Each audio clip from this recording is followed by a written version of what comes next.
화산귀환 111화가 나왔습니다. 저번 화에 이어서 청명의 과거 회상씬이 이어지는데요. 지금 청명과 청문이 서 있는 곳이 화종지회가 끝나고 나서 현종 장군님과 청명이 올라와서 이야기를 나누던 곳이죠. 청문이 청명에게 문파가 무엇인지에 대해서 설명을 하는데요. 과거에 화산파에 시조가 없었더라면 지금의 화산도 없다. 그분이 있었기에 그분의 뜻과 그분의 무학이 이어져서 내려와 지금의 화산이 있는 것이다 라고 설명을 하는데요.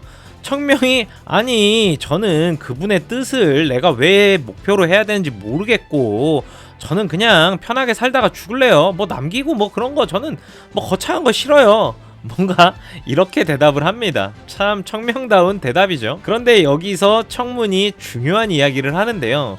지금의 너한테는 간절함이 없어서 그런 생각을 할 수 있는 것이다. 언젠가는 반드시 바라게 될 것이다. 너의 뜻을, 너의 의지가 이어지기를.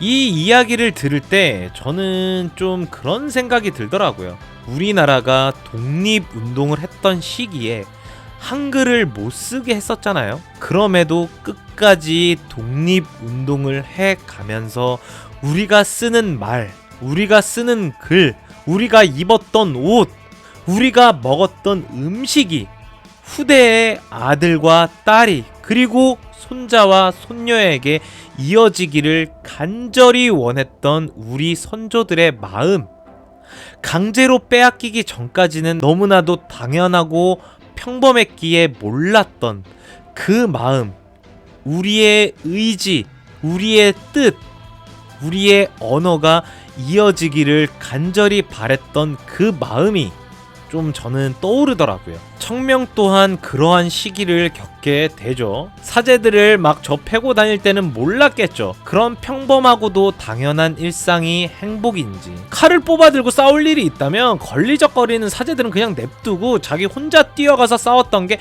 훨씬 편했던 게 청명이었습니다. 그닥 쓸모를 모르고 그냥 귀찮기만 했던 거죠, 사제들이. 그런데 10만대산 정상에 오른 모든 화산파의 인원들이 죽고 본인도 죽는 그 순간에 너무나도 깊은 후회를 했고 결국 다시 태어났는데요. 청문이 이야기하죠. 청명아, 가장 무서운 건 후회다. 사제들이 너를 싫어하는 거는 나는 걱정도 안 한다. 하지만 언젠가 네가 그것 때문에 후회를 겪을까봐 나는 너무 두렵다. 결국 그런 일이 일어나죠. 10만대산 정상에서. 그리고 청문이 이어서 말을 합니다. 그런 날이 와서 네가 후회를 한다면 다른 이들의 후회보다 몇 배는 깊고 무거울 것이다. 예를 들어서 전쟁에서 졌을 때 최전방에서 행동하던 대장군과 일반 병사의 심리적 데미지는 비교할 수가 없겠죠. 남들보다 몇 배는 무겁고 아플 거라는 겁니다. 청명이 그러했죠.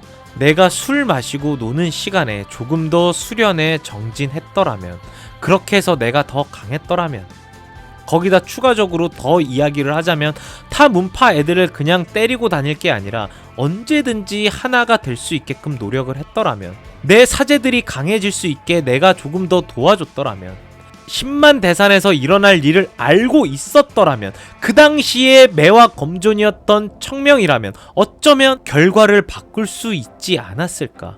청명이라면 가능하지 않았을까? 청명 기준에 본인의 행동과 본인의 선택이 조금 더 옳았더라면 10만 대산 정상에서의 펼쳐진 그 결과보다는 더 좋은 결과가 있지 않았을까? 다시 태어난 청명은 아마도 매일매일 깊은 후회가 마음 한구석에 자리하고 있지 않았을까 싶은데요. 물론 이번 화에서의 지금 이 부분은 혼원단에 대한 힌트를 주는 씬입니다. 그런데 제가 하고 싶은 말은 웹툰에서의 청명은 굉장히 즐겁고 개구지고 장난스러워 보이지만 상상할 수 없을 정도의 큰 후회라는 마음의 짐을 가지고 있다. 엄청난 무게의 마음의 짐을 짊어지고 있는 인물이다 라는 거를 한번 설명드리고 싶었던 겁니다. 그렇게 해서 과거의 회상 장면이 끝이 나고요. 며칠 쉬고 난 개방과 화산의 인원들이 나오는데요. 화산파 인원들은 화산으로 돌아갈 준비를 하고 개방 역시 며칠 동안 신나게 쉬다가 이제 작별 인사를 준비하고 있는데요. 그 와중에 깨알같이 제가 누누이 설명드렸던 청명이 기억하는 과거의 개방 이야기가 조금 나오는데요. 제가 여러분한테 개방에 관련한 이런 이야기를 하는 이유는 웹툰 기준으로 아주 많은 시간이 지나고 나서지만 과거의 화산과 과거의 개방을 기억하는 인물과 청명이 만나는 씬이 있는데요. 그 만남의 씬의 감동을 여러분들이 더 크게 느꼈으면 하는 마음에서 또 한 번 설명을 드리는 건데요. 청명은 타 문파에 대한 평가가 굉장히 박한 인원입니다. 그런 청명이 개방을 협의가 넘친다라고 기억할 정도로 과거의 개방은 화산기한 세계관에서 정말 의로운 문파라는 겁니다. 그리고 실질적으로 검총에서 얻은 것이 없지만 청명에게 목숨을 빚진 홍대강 아저씨와 그 일행들은 화산파 바로 앞에 자리를 잡고 정보를 서로 주고받기로 약속을 하는데요. 이건 엄청난 수학이죠. 청명이 생각하기로는 장문인이 감격에 눈물을 흘릴 정도라는 겁니다. 물론 홍대강 아저씨는 정보를 주기도 하면서 화산파의 정보가 미래 가치가 엄청나다라는 판단 하에 진행되는 약속이긴 합니다. 그리고 화산파의 진산제자들은 결과적으로 처음 목적인 화영문의 일처리를 깔끔하게 해결을 했고요. 검총에 가서 나름 화산파의 위상을 널리 알렸고 게다가 홍대강 아저씨를 통해서 개방의 정보력까지 취득한 셈입니다. 엄청난 성과입니다, 정말. 하지만 그거에 만족할 청명이 아니죠. 제가 지난 리뷰 때도 여러 번 말씀드렸던 것처럼 검총에 입장한 그 어떤 인원들보다 가장 혼원단에 절실한 인원이 청명이고 허산이다 라고 얘기했던 것처럼 청명에게는 정말 혼원단이 소중하거든요. 그렇기 때문에 지금의 이런 표정이 나오는 겁니다. 그러고 나서 화영문의 문주인 위립상과 위소영에게 작별 인사를 하고 화영문을 떠나서 화산파로 걸어가는 길에 탈건무음과 약선에 대한 이야기를 하면서 이번 화는 끝이 나는데요.